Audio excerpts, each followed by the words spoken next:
Okay. Right, so I just need to see if we're back, because according to this, we are now streaming. Okay. But I think what's happened on LinkedIn is that it's ended. It would appear that it's ended on LinkedIn. Oh dear. Um, what I'll do,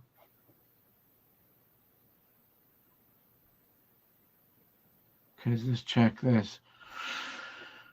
So it says it's streaming. If I click view on LinkedIn, see, so it started it now as a different. Yes, we are back. Yes, but it started it now as a different stream. Okay. Should get notified though, shouldn't they? Well, yeah. Hang on. I just put in the comments on the previous stream.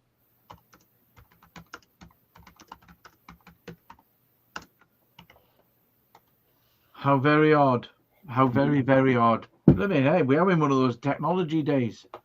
Yeah. We are. We're having one of those technology days. So now I need to move this over there so I can see the comments. Oh, thank goodness for that. We're back. I think we're back. Anyway, you might want to start that again, Mick, because of the Yeah, but fact that, for all the spiritual people, there might be a Mercury retrograde there. yeah. So you start your little chat again about the editing tips. Okay. So I'm just going to take you through just a couple of things. It's just basically it's just a reminder to use shortcut keys, which really cuts down time, particularly when editing, because editing can take quite a long time depending on the size of the project. So it might not seem much by going to the mouse. So for example, using your mouse, going to the menu here and doing File, Save. But the same thing for a shortcut key, just like in Word, just like in Microsoft, you just do Control and S. That'll be Command S on Mac. So it's the same. So for example, if I bring in a clip, so I'm going to bring it in there, slide it there. It's quite small. I want to zoom in a bit, get a bit more into it, so I can press plus on my keyboard, which zooms in, or the opposite, minus. Okay, so that's a useful thing. There's just little things like this to mind you. So what you can do is you can hover over things as well, and it tells you which it is. So here's just a little reminder of what you can do. Okay, so if, for example, I want to cut this clip, I've hovered over the razor. So rather than getting my razor clip and going on again, that's mouse strokes. I'll just undo that. So Control Z, like you did in Windows, I don't think we. and I can do Q. And what it does, it gets through the beginning and takes it up to the nearest one. So the opposite of that would be W. So it's just little tricks like this that just speed up your editing. Okay, so certain packages have regular shortcut keys like you would in Windows, but other packages may differ slightly. So it's getting used to what package you're using about what your shortcut keys are. So if you're not sure, go to like a menu and it tells you what the keys are. It's just a matter of memorising them. You can write them down, the ones that you regularly use. You can have like little post-its places, but after a bit, you just tend to remember them. Okay, so that's kind of shortcut keys. I mean, this is a high-end software package. Do you want to maybe show them something in Mojave? Yeah, I'm still paddling, going like a good one, trying to actually get people back to the new stream on LinkedIn, but I can Okay, do. I've stopped sharing. I just need to very quickly do a very quick couple of messages to some people I know who were in on the thing, and hopefully we can get them back. Yeah. Right, but what I'll do, because obviously this is going to be showable as well, is very quickly. Yes. So just for all for you lovely people out there, Mick does all the high end editing and stuff. He does all of project work and stuff like that. So he has Adobe Premiere, which is quite expensive, and it's not really for the light-hearted. I try and stay away from it, but basically what I use is a very middle of the range tool utility that allows me to do stuff and then basically what I can do is I can just top tail, insert little bits, put a bit of music on, change the audio slightly. So I use a product called Mavavi. So I'm going to share my screen, and yeah, same thing in here really. It should come up. Yeah, there we are. So same thing in here really with the old shortcuts. You know, you've got your cuts, you've got your underlined there, Control C, Control X, and all the rest of it. Yeah. So you know, if I brought it to the middle here and I do Control, basically copy it and do Control X, it'll cut it away. Control V will paste it back, which is the standard ones, you know. But then there's also things like when I want to do like go to previous frame and stuff like that, it's Control and arrow and stuff like that. So I do find it quite useful with all those sort of things. There is, I know there's Control B there for cutting the actual footage there, you know. But like you said though, you know, if you go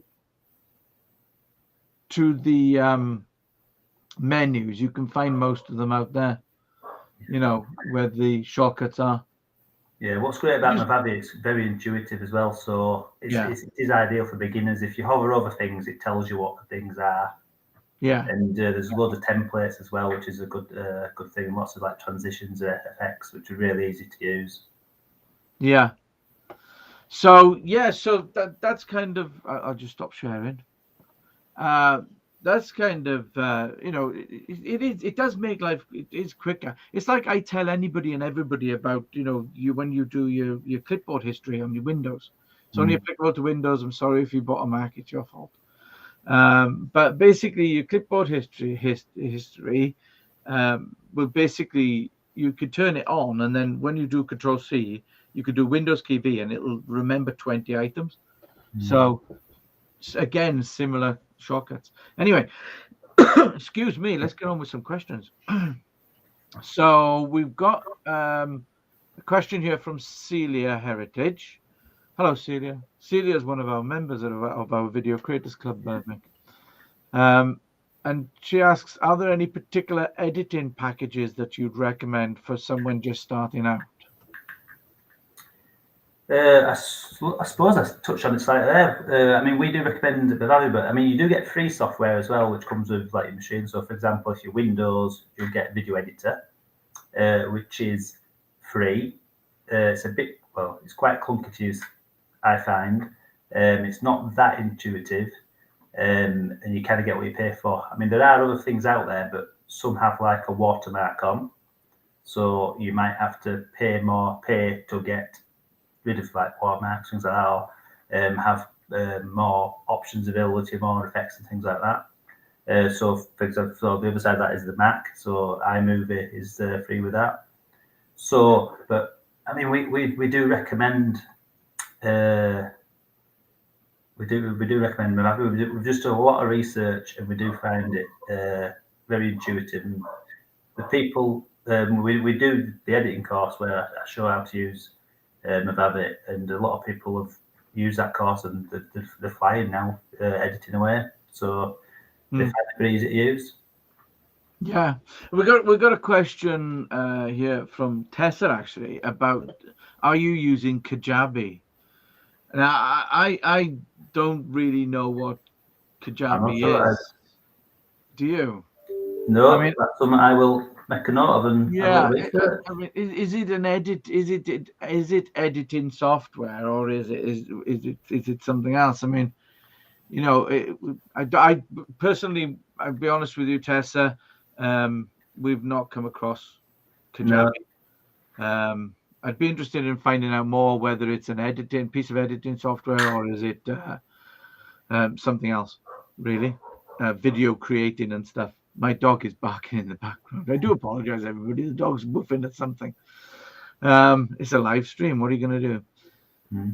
So, yeah. So, sorry, Tessa. Can't answer the question. But, I suppose the question is, are we using it? Well, no is the answer. So, yeah. Sorry about that. The editing software tester was Movavi. I'll put it in the chat actually. Yeah. Because I'll put it's Movavi.com. It's literally MOVAVI.com, and I'll put that in there.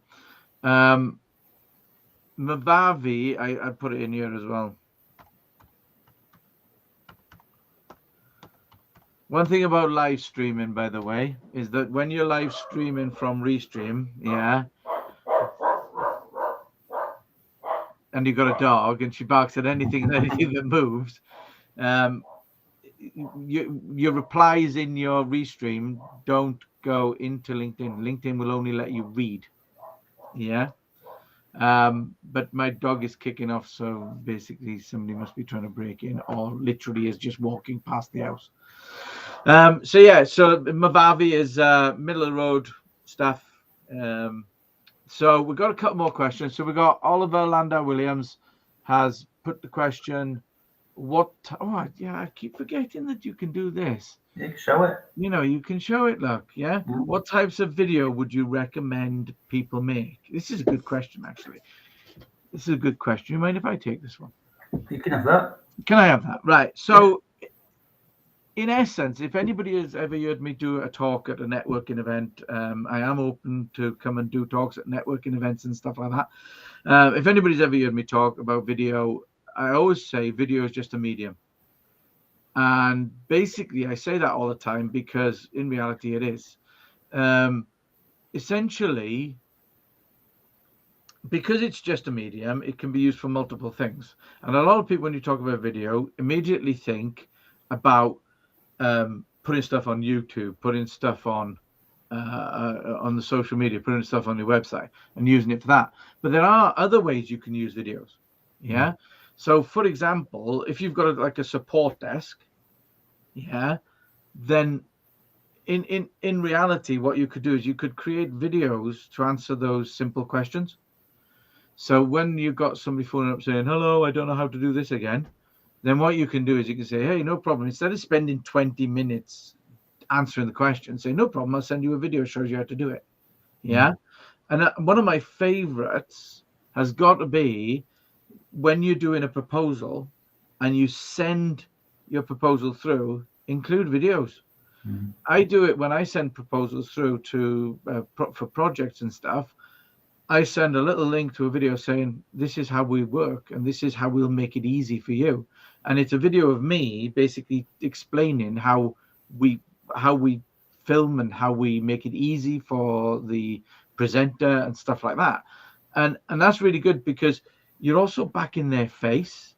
You're back in their mind, physically they've met me. I've gone away, I've written up my proposal, and then I've sent it back, and now I'm back in their head. And at the end of the day, one of the things I like about that is the fact that if they've got 3 PDFs, all with outlining what can happen and how much it'll cost and stuff, the chances are greater for me because I'm back in their head because of the videos. And it also is a great way of reconnecting as well, because you can actually make it that the link you can see when they've viewed it. Okay. Mm-hmm. So when they viewed it, so they've read your proposal. So then you can phone them up and say, hey, I was just wondering what you thought. Fantastic. Yeah. Another anecdote there as well is, if you remember, one of our clients was entering a competition and got our services involved. We did a video for him. So rather than just doing a written application, he did a video and, he won. So I'd like to say our help helped him win. Yeah. We've also got examples where an accountant client of ours won a big contract because they used videos showing that we'd created for them, saying this is how we'll move you from your existing accountant to ourselves. And when they phoned up and they said, oh, you've got the contract, they asked, could we ask why? What was the thing that won it for us? And they said, yeah, the videos, because when some board members couldn't make it, we basically sent the proposal through and your videos were included because you included your videos in the proposal as well. So they did the videos in the presentation and then put them in the proposal. Video isn't just about sticking stuff on YouTube. It's not just about kittens falling off shelves. It's a hugely powerful medium because it's show and tell. So yeah, went over a bit there. So we got another question here from Yvonne Denman, and I'm glad I remembered that we can do the show. So Yvonne asks, how important are subtitles? What's the easiest way to create them, and should they be embedded into the video? Oh, this is my favorite topic. This is literally my favorite subject. Yeah, I love subtitles. Quite simply, the answer is very important, Yvonne. At the end of the day, I'll tell you a few reasons why they're important. When you're uploading videos to LinkedIn and Facebook, for example, 80% of videos on Facebook and LinkedIn are read by the very nature of the way we get fed the videos or fed the content. So if you don't include subtitles, then it's just you going. Yeah, and that doesn't work, but people can read the subtitles and start watching them that way. That's one reason. The other reason is if you upload the subtitles in a text file, .srt file, then basically LinkedIn and Facebook get to understand what the video is about as well, because they utilize text. I've just noticed recently, Mick, that LinkedIn has actually started doing auto subtitles. So they've spent all that time and effort and money developing that. So they obviously see them as being important. Yeah. And the easiest way to create them, the second part there, is basically upload your videos to YouTube, which you should be doing anyway, because Google own YouTube. And here's an interesting fact for you. Google own YouTube. Can anybody tell me how much they paid for YouTube? Stick it in the comments. But I'll leave you pondering for a bit. But they bought YouTube in 2006, I believe. And if you think about it, it's their only social media platform. They haven't got anything else. Google Plus failed. Yeah. They've only got YouTube. And the amount of businesses I see who actually create a YouTube channel and don't actually invest any time in it is just maddening. It's maddening. So, and should they be embedded in the video? No, not really. I don't think you should. First of all, it's effort that you don't need to do, because you stick them up to YouTube. The YouTube algorithms will create the subtitle for free, because it wants to understand what you're talking about, and you can download that and use it. And secondly, as I said, when you upload it to LinkedIn and Facebook, well, basically at the end of the day, when you upload it to those platforms, if you're embedded, it just sees it as a video. You know, millions. Yvonne said millions. No, try a bit more. A little caveat to that though is YouTube Shorts. You could embed there because it's such short and it's just like a bit of a convention, is it? The text sort of pops up on the screen. At the moment, you're right. At the moment, yeah, YouTube won't allow you to add subtitles to Shorts. At the moment, they are apparently developing it. But YouTube Shorts, if anybody doesn't know what YouTube Short is, it's a video that is filmed in portrait mode and is basically less than 60 seconds. Okay, 60 seconds or less. When you upload it to YouTube, they will basically recognize it as a short and put it down. It's YouTube's way of competing against TikTok and Instagram. So essentially, what not quite billions, Yvonne. I'll put you out of your misery. $1.65 billion. So essentially, they set up the shorts to compete against TikTok and Instagram and that. But they still have the 60-second rule. But you can't embed. And the other thing is, like, going back to editing, Mick, one thing we've learned, what you learned, when you're doing your editing in your shorts, because of like this thing here, that's where information comes up from YouTube. So be careful when you're editing. Kind of put your contact stuff at the top, but not too far at the top, because there's also stuff there. Yeah, because if you watch on the mobile phone, the text covers anything that's sort of lower 2/3. So you're best putting, like it kind of says, your context higher up. Yeah. So that's something well about subtitles is cost Google own YouTube if you have subtitles, it also helps you the SEO ranking as well. Yes. Because Google recognizes the text, so it pushes you up in the rankings there. Yeah, there's a lot to be said about using YouTube, right? Because of the fact that Google owns it, and and literally talking to the machine. Because when we do our digital marketing, we are talking to people. Yes, we want to engage in conversation, but we're also got to talk to the machine. Otherwise, you won't get noticed. So you've got to do things. It's simple things like when you upload, and this goes down to even just an image on your website. But when we upload videos, the title, you've got 256 characters, I believe, in a Windows file name.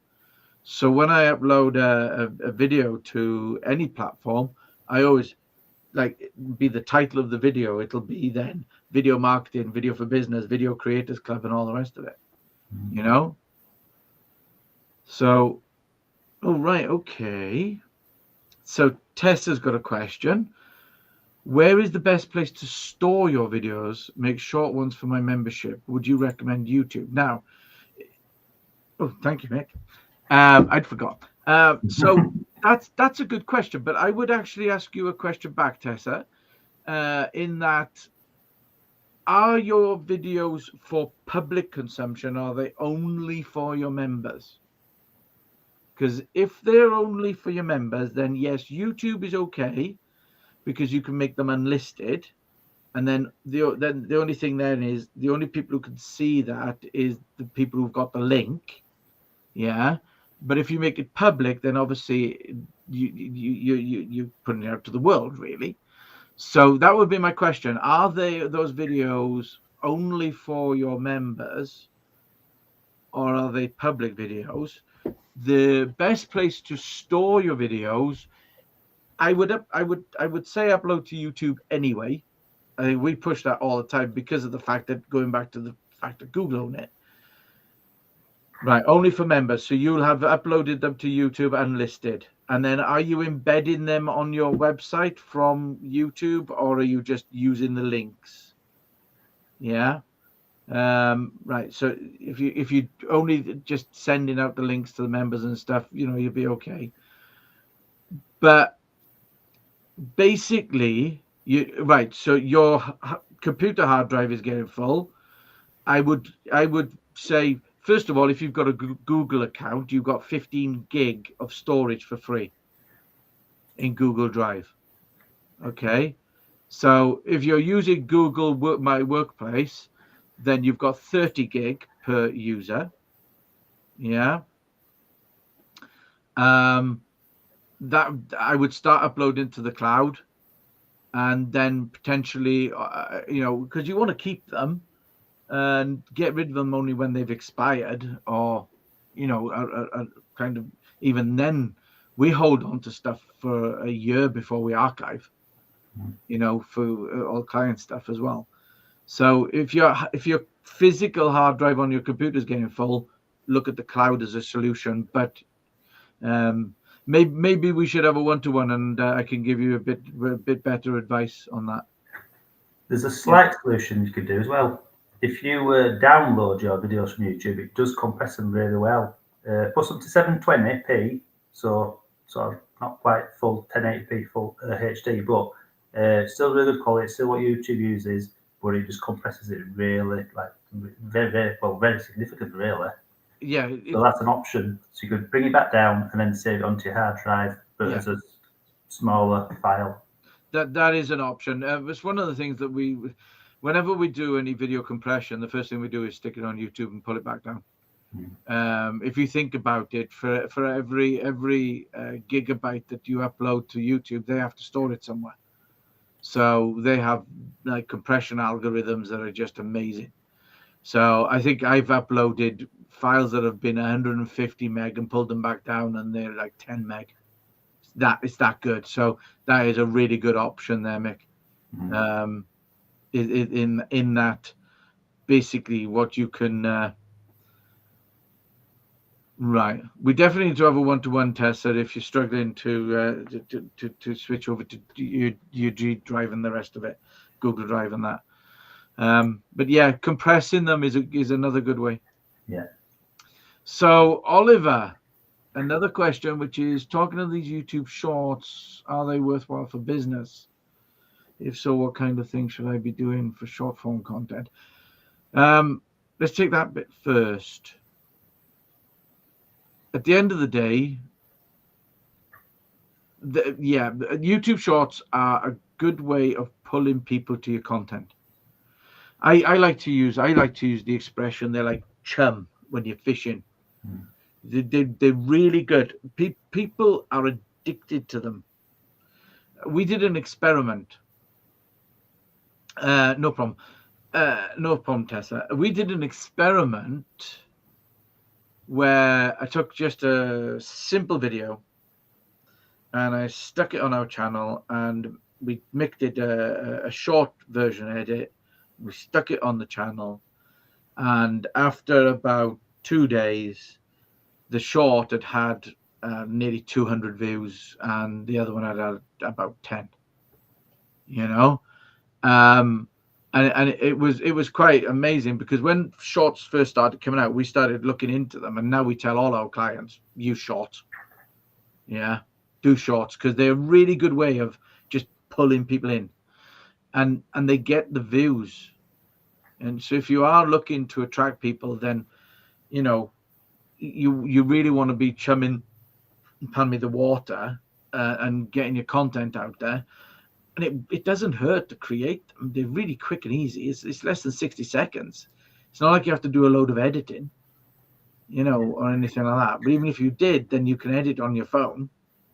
Yeah. You could even edit an existing video from, say, a 5-minute video to just take 1 minute out of it. Take bits out of it. We're actually developing another course for our club, which is editing on your mobile phone. So that's in development as well. So what kind of things should I be doing for the short form content? Okay, now I know that obviously you do the 3D printing. For me, quite simply, people love seeing stuff like that happen. Right, sped up. Print, just 3D print something, or next thing you do, obviously you have to take into consideration client confidentiality and stuff like that. But at the end of the day, print something for yourself, and I know you all sorts of materials and stuff. So print something for yourself and just film it and speed it up, stick it out there. People will watch that, and people then will think, oh, that's interesting content. What else have you got? Stuff like that. Doesn't always have to be you on the video going, hello, this is me talking about me and my business. People don't like that. They like to see stuff happening. So that's that bit. What kind of things should I be doing? And TikTok thing, is it worth putting yourself out on the platform for visibility? Oh, that's 2 questions. First of all, TikTok, if you're creating YouTube shorts, you might as well create TikTok videos. It doesn't hurt. Even if you set up a TikTok account and do it for 6 months and see what happens. Yeah. But then again, at the same time, you might as well be putting it out on Instagram. Yeah. You only make the video once, you just share it multiple times. We're live streaming to 5 channels at the moment. So basically it's a case of you created it once, create the TikTok account, do it for 6 months, see what happens.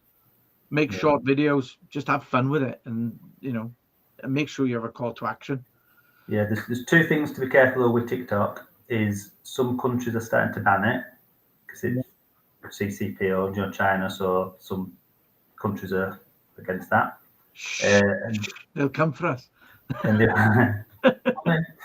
the other thing is you have access to a library of music as well, and if you use that music, you can only use it in TikTok, so it won't get played on YouTube. So you can't copy it over to YouTube. So it's just something to be aware of. Is the music you use is copyrighted just for TikTok? Yeah, you can use. There's music you can get from YouTube for your videos. You could do that, and it's copyright free and all the rest of it. But yeah, the thing is, Instagram are the same with the whole copyright. Facebook's very touchy on that one. Your question carries on though, but we can't see it all. So, right, is it worth putting yourself on the platform for visibility? It wouldn't hurt. Give it a try. Give it 6 months. All entirely dependent. Where is that? Entirely dependent on your platform market. Yeah, as I say, try it for 6 months. Try for 6 months. If it does nothing, then that's not a problem. You know? Do you want to turn that one off then? Yeah. The other thing to remember as well about shorts and TikTok is do both. Don't just do shorts and forget about your long form. Do a combination of both. Yes. Yeah.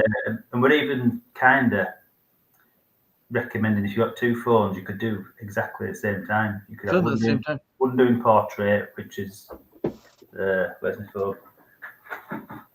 So like that. So that's for TikTok, and then the other one's landscape for your proper videos that you're using for, say, your YouTube channel or your website. So you can literally be filming yourself on one phone like that, while the other phone fills you like that. And if you're using kind of like something simple like a selfie stick, which I've got here to hand somewhere, you could have one of them with the phone on in portrait mode, like so, like that at the side while you're filming stuff with your tripod, with your phone on your tripod by the side. Yeah, you know, it's save yourself a lot of time and effort. Yeah. So right, you're gonna give a couple of these a go. Good. It is Digital Chum. It really. I'm going to show this. So this was his comment back. Please do give it a go. And it is like Digital Chum. It really is, because it just, especially on YouTube Shorts, it really drags people into your channel. Because once you hit like you showing the 3D printing of something sped up, then it's going to be, oh, I wonder what else you've got. You know, it's like that, creating that curiosity. Yeah. So next we've got, let me hide that. So Timothy, Tim has put, I was thinking about doing some FAQs on my website. What's your take on this? Now, I know Tim as well. I know lots of people on the internet. So Tim is in IT, and you know, at the end of the day, Tim, going back to what I was saying earlier about video being just a medium, I think that basically FAQs are really good on websites, because explainer videos are really, really, really good, because it really gets engagement from people. Another thing I like on websites, and people don't do enough, and if you disagree, then you disagree, but I'm gonna put a question out there in a second. I think the video really works well for when you go to a website and you have the about section, and then you have a picture of somebody going,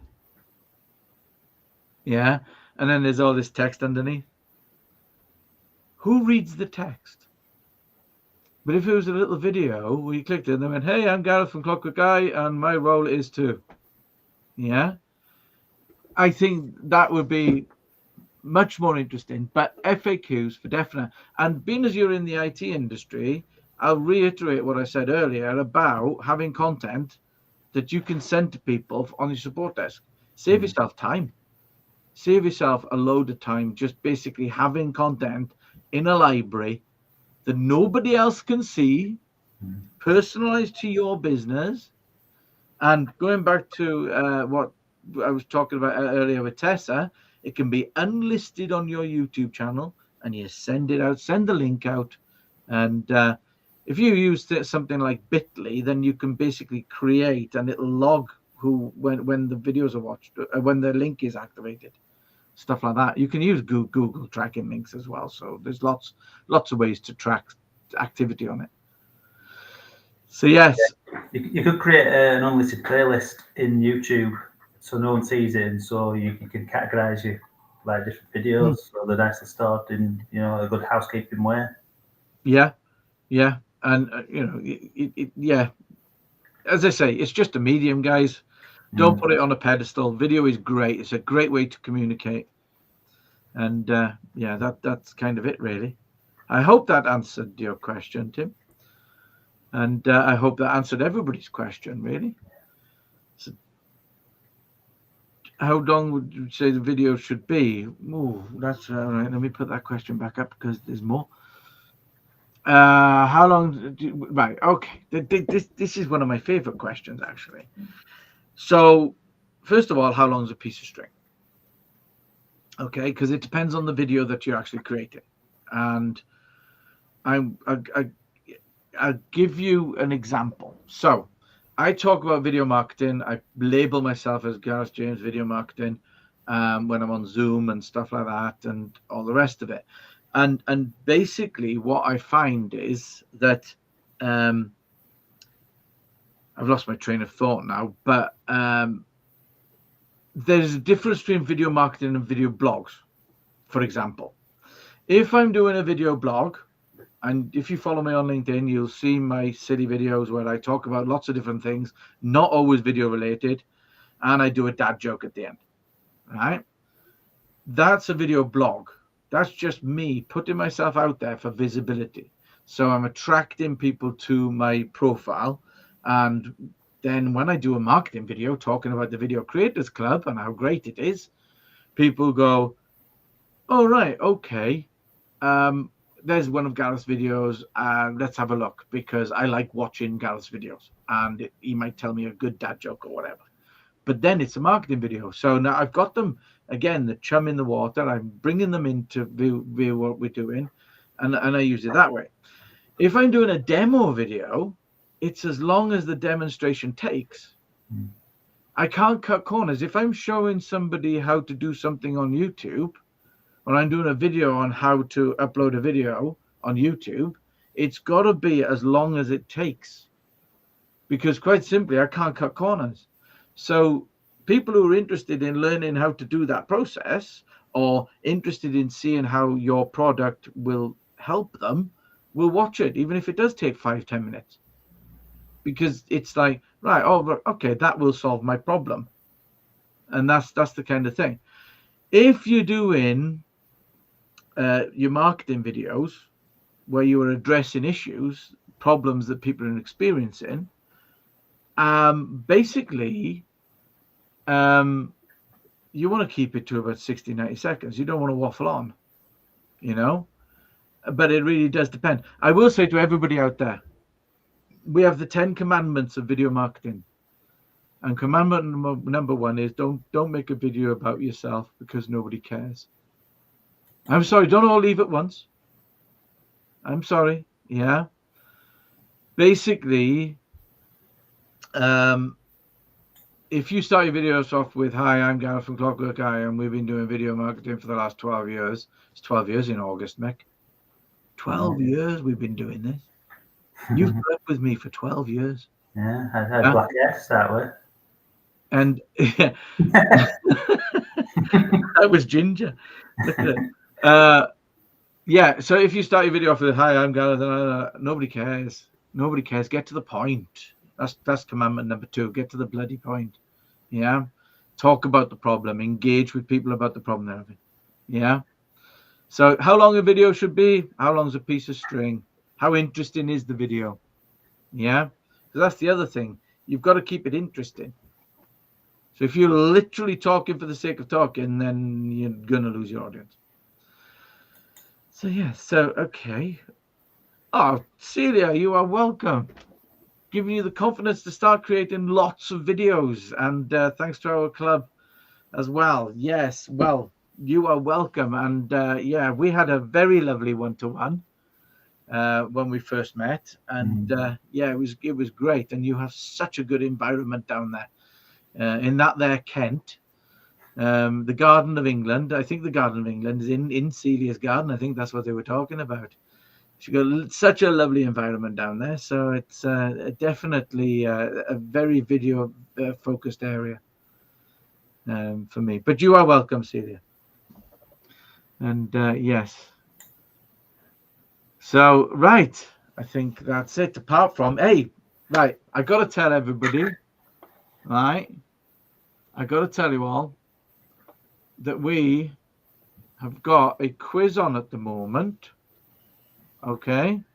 And I'm going to go through the questions because all I've heard from people who've entered this so far, and you're welcome, Yvonne, is that I'm going to bring it up on the screen. I'm going to share it. I'm going to go through the questions. Okay. And basically, we have our movie quiz where you can win the course of your choice from one of our 5 courses.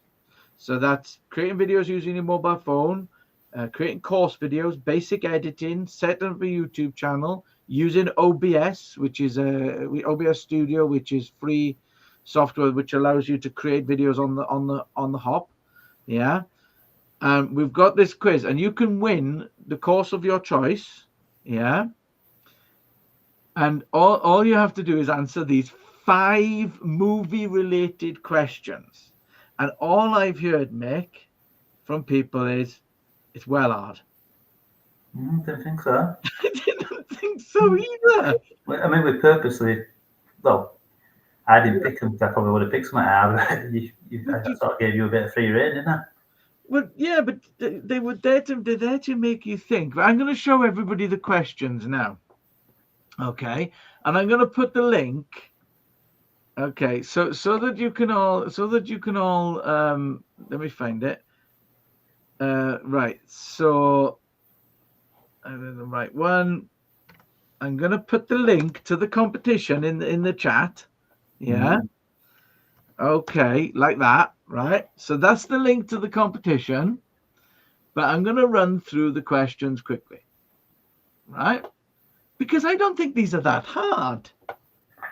You know, I've had people basically going, "Oh, can you tell me the answer?" Brett Sheldon was asking me for the answers yesterday. You know? I was like, that's not fair, is it? No. And I'll also show you some of our really, really good acting. Right? So here's the first question. What was the highest grossing Star Wars film? This includes adjusting for inflation. Right? Ice cream man. Ice cream man. The ice cream man of my dog. Yeah. Now watch the video below where we act out the lines for a film and name the film, okay? You ready for this? You want answers? I think I'm entitled to. You want answers? I want the truth. Contantal truth. See that? That was tremendous acting. And then how many Harry Potter films were there? And a bonus point for each that you can name correctly. Okay. Then the next video, which is again, have a listen to. Yeah. And basically then the last question, which is how many Academy Awards or Oscars has Harrison Ford won? They're 5 really basic questions. They're 5 really, really basic questions. I don't understand what all the fuss is about. But yes, so basically enter our competition to win a course of your choice. And if you're already an existing member of the club, then we'll convert that. If you're a plus member of the club, because plus members get all of our courses for free. But basically, if you are a plus member, we're converting that into 3 hours editing. Okay.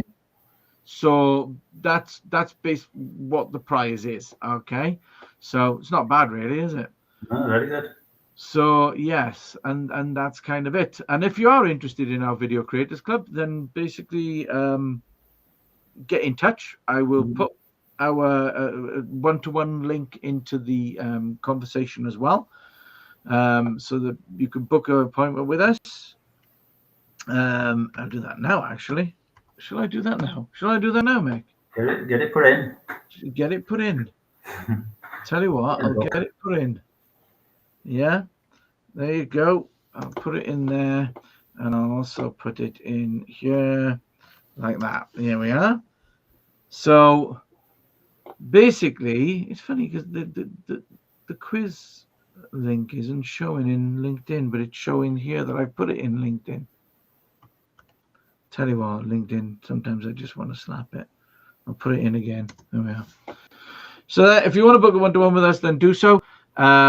Other than that, yeah, Video Creators Club is there. We've got the competition running, and if you want to find out more about how we can help you understand, create, and use video, then get in touch.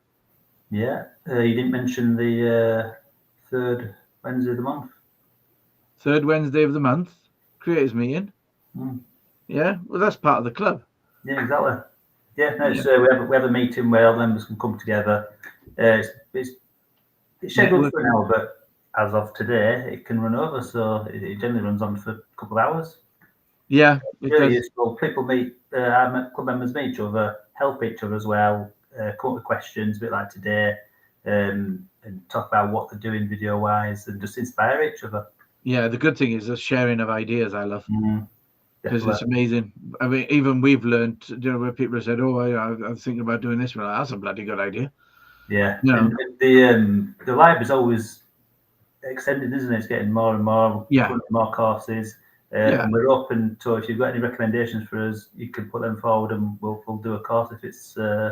Yeah, we're going through all the features of the club then, are we?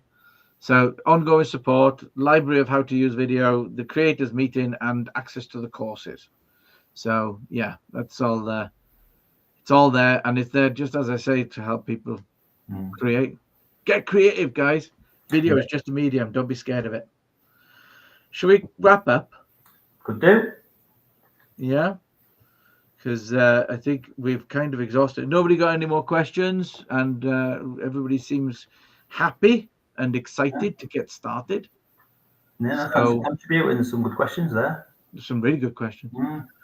Right. Okay. Well, we're going to love you and leave you, and we'll see you next time. We will be back with a live stream on the 17th of July, which is with Brett Sheldon, where we'll be finding out more about Your Business World, which is his business, and also we'll be talking to him about the content that he's creating and how he's utilizing video to improve his services and business. So you're welcome, Tim. So yeah, so we will be doing that, and that'll be on the 17th at lunchtime, 12 o'clock, and then basically we're also